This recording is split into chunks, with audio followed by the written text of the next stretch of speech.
Estamos de volta com o Via Justiça e debate o Estatuto do Idoso. Nossos convidados de hoje, o juiz Carlos Frederico Braga da Silva, diretor de Cidadania e Direitos Humanos da AMAGES, e o deputado João Leite, presidente da Comissão de Segurança Pública da Assembleia Legislativa de Minas Gerais.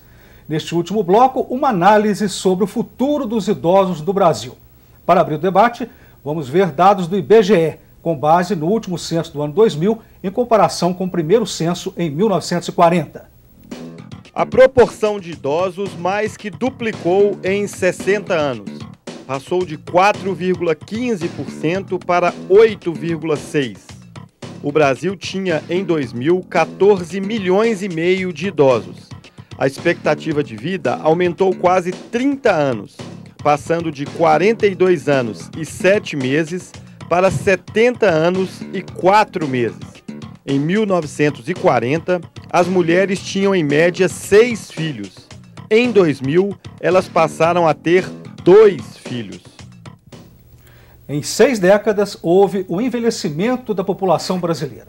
O estudo do IBGE mostra que o declínio da fecundidade neste período reduziu a parcela de jovens e aumentou a camada de idosos do país. A introdução de métodos anticoncepcionais na década de 60 contribuiu para a redução da taxa de fecundidade, principalmente nos anos 80. Estima-se que, em 2020, a população com mais de 60 anos no país deva chegar a 30 milhões de pessoas, 13% do total da população brasileira. Deputado João Leite, há políticas públicas prevendo essa situação?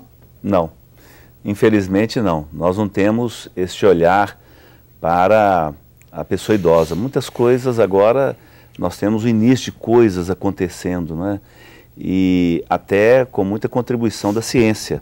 A ciência mostrando que o idoso, ele tem que se exercitar, ele tem que ter lazer. É interessante porque até alguns anos atrás, imaginava-se que um idoso não poderia, por exemplo, fazer musculação, pegar peso, né?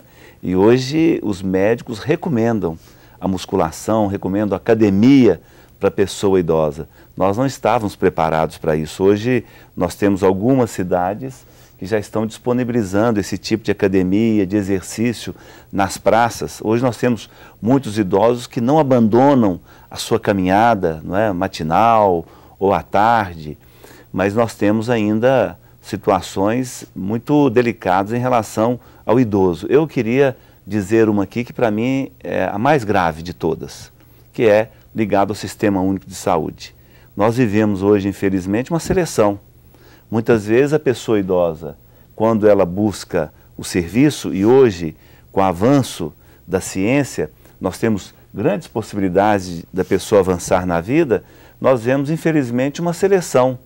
Uma seleção, se a pessoa é idosa, nós vamos investir na mais jovem para ter vida. Os hospitais, como tem muita gente para atender, ficam selecionando. Isso é algo que todos nós temos que estar atentos para impedir isso.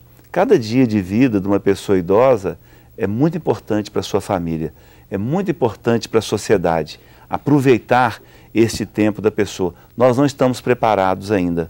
Nós precisamos trabalhar muito nessa questão, criar políticas públicas para essa grande população que está crescendo cada vez mais. Juiz Carlos Frederico, o senhor acha que a perspectiva, seguindo esse pensamento do deputado João Leite, ela não é boa para o futuro dos idosos no país?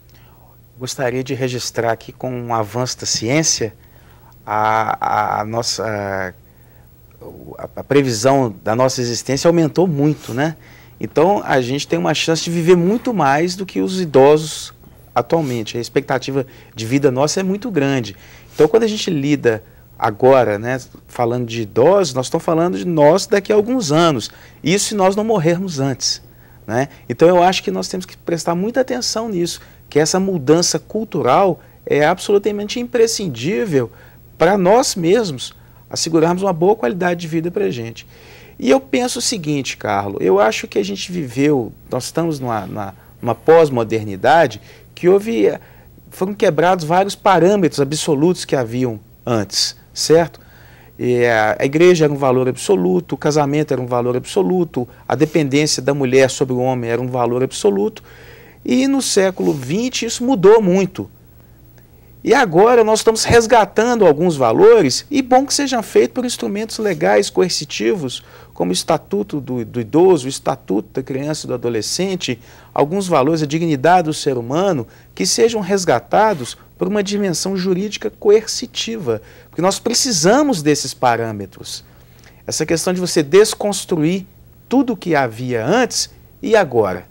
Quais são os parâmetros que nós vamos seguir? Então nós precisamos da família, nós precisamos de Deus, nós precisamos de respeitar o próximo, respeitar a criança, respeitar o idoso. Então eu vejo por essa forma. E eu sou uma pessoa otimista, porque eu entendo que o Brasil fez uma escolha otimista. O Brasil fez uma escolha oficial pelo respeito ao idoso. Cabe a nós, todos os cidadãos brasileiros, fazer valer isso na prática. Deputado, o senhor falou aí que a juventude não respeita os idosos, e as gerações passadas, os idosos falavam na lei. Isso, e qual que é a perspectiva disso? É se agravar? Olha, infelizmente nós temos hoje uma glamorização, uma valorização do rebelde, né, daquele que grita, daquele que é contra, né, das manifestações, e nós perdemos um valor, o doutor Carlos estava lembrando aí, que era esse respeito, respeito ao pai, respeito à mãe, respeito ao avô, à avó. Eu sou ainda do tempo que você tomava a bênção dos tios, né? Eu converso com meus tios até hoje, tomo a bênção, eu peço a bênção deles para a minha vida. Isso é um valor da minha família muito forte. E acabou, quer dizer, hoje tem valor, né? Nós vemos as nossas cidades sendo pichadas, né? Tem valor aquele que é mais rebelde, que vai alcançar o 7º andar do edifício e vai pichar lá em cima, no 7º andar. Isso é um valor para essa juventude hoje. Então, nós precisamos fazer com que essa juventude entenda como que é importante, né, os nossos pais, os nossos avós, né, aqueles que criaram essa sociedade. Deputado João Leite, Luiz Carlos Frederico, muito obrigado por essa participação. O Via Justiça de hoje termina aqui. Este programa é uma parceria da TV Assembleia com a AMAGES, a Associação dos Magistrados Mineiros. Queremos ouvir suas críticas, perguntas e comentários. Fale com a produção pelo seguinte telefone, DDD 31 3079 3454 ou pelos endereços eletrônicos tv@almg.gov.br ou viajustiça@amages.com.br. Até a próxima semana.